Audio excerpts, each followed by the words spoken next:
My company tried to save $6 a day and ended up paying $1,000 instead. And the best part, I didn't bend a single rule. I just followed them to the letter. Because sometimes the most satisfying revenge isn't loud or explosive, it's quiet, calculated, and fully reimbursable. If you've ever dealt with a company that nickel and dimed you like you were personally trying to bankrupt them, go ahead and hit that subscribe button. Drop a like if you know the taste of petty justice, and tell me in the comments what ridiculous expense your workplace has denied. You're about to hear how a simple, not a qualified expense, turned into one of the cleanest victories I've ever experienced. Let's get into it. Last year, my company sent me to an out-of-state business conference. 5 days, standard stuff, networking, training sessions, awkward conversations with people who pretend they remember you from last year. The conference center was directly connected to the hotel, so I didn't need a rental car. I figured I'd just Uber to and from the airport. Easy, clean, efficient. $60 each way, and everything else was covered. Breakfast provided. Lunch provided. Dinner. I was on my own for 5 nights. Now imagine being stuck in a hotel with 0 walkable restaurants, no rental car, and a schedule that drains every ounce of energy you have. By the time dinner rolled around, going outside into some unfamiliar city just to hunt down food sounded like torture. So I did what any exhausted, reasonable person would do. I ordered DoorDash, 5 nights. Nothing extravagant. Just simple meals I could eat while reviewing notes for the next day. I submitted the receipts exactly as instructed, itemized, time-stamped, neat. A couple days after returning, I get an email from our finance office. That dreaded, some items on your expense report cannot be approved. My stomach dropped. I opened the file expecting maybe a mistake or a missing receipt. Nope. They approved every meal except the $6-ish delivery fee on each order. I stared at the screen like I was reading a joke that wasn't funny. I even read the policy because surely this couldn't be right. These people were willing to cover airfare, hotel, meals, and conference fees, thousands of dollars, but drew the line at $6 a day. $6. I walked down to the office to ask, calmly, what the issue was. The finance person didn't even look up at me when she said, "Delivery fees aren't qualified expenses. It's in the handbook." That was it. No conversation. No empathy. Just a rule slapped across my face like I was trying to commit fraud over $30 total. I felt this little spark of irritation in my chest, that tightening sensation where logic and pettiness start arguing. I wasn't angry, not yet, but I felt small, inconvenienced, disrespected. Because let's be honest, it wasn't about the money. It was the principle. I'd spent 5 days representing the company, traveling out of state, busting my butt, and they couldn't cover a few dollars of unavoidable delivery fees because I didn't have a car. Fine.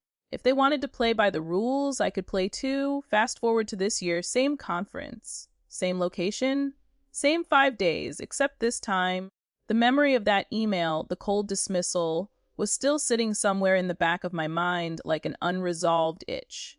A few weeks before the trip, I reviewed our expense policy again, word for word. Transportation, covered. Rental cars. Parking, covered. Gas, covered. Reasonable travel meals, covered. Delivery fees, absolutely not. But something clicked in my brain.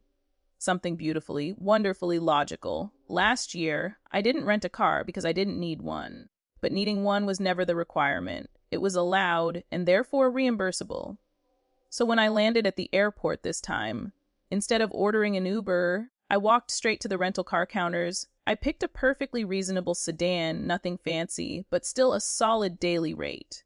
They handed me the keys, and I felt a little smile tug at my mouth. Not petty, not vindictive, just following the rules. I drove to the hotel, checked in, and paid for parking. Every day. Because, of course, the hotel charged a fee. Gas, filled the tank before returning the car. Kept the receipt, filed it neatly, per the rules. Meanwhile, for dinner, I drove myself wherever I wanted. Cheap food, quick bites, whatever was convenient, no delivery fees necessary. And the entire time, I thought about last year's rejection email. The same finance office that refused $30 was now silently watching a $1,000 bill gather steam. Rental car, hundreds. Parking 5 days, not cheap. Gas, not cheap either. Convenience, priceless. At the end of the trip, I submitted my receipts. Every single line item matched the policy perfectly, painfully perfectly. A week later, I got the reimbursement. No questions, no comments, no snarky. These are not qualified expenses, just approval. About 2 days after the reimbursement hit, I got an email from the same finance person who denied my DoorDash fees last year. Her tone was clipped, polite in that professionally irritated way. She said, "Just to confirm, you elected to rent a vehicle for the duration of the conference." I responded, "Yes." Since delivery fees aren't qualified expenses, I chose to get my own transportation so I could pick up dinner. The expense policy allows vehicle rentals, parking, and gas. I hit send. I imagine the look on her face. That moment where irritation meets helplessness because they can't argue with their own rules. She never replied, but I know she did the math. I know she saw the total. I know it hurt her soul a little. And that was the beauty of it. The revenge wasn't loud. It wasn't dramatic. It didn't involve breaking rules or bending ethics. It was simply giving the company exactly what they said they wanted and watching them pay over 30 times more because of it. I felt this deep, satisfying sense of justice, a quiet triumph, the kind that warms your chest not with anger, but with the simple knowledge that fairness was restored. They tried to treat me like a cost to minimize, like I was squeezing pennies out of them. Well, now they knew what saving $6 a day actually cost. If there's anything I learned, it's this: when people use rules to disrespect you, the best revenge is to follow those rules better than they do. To the exact letter. Because sometimes justice doesn't come from breaking the system, it comes from letting the system trip over itself. If you enjoyed this story of corporate karma, hit that like button. Share this video with someone who's ever been screwed over by workplace bureaucracy. And tell me in the comments, what's the pettiest workplace rule you've ever followed to the extreme? And of course, don't forget to subscribe for more stories where justice isn't just served, it's reimbursed.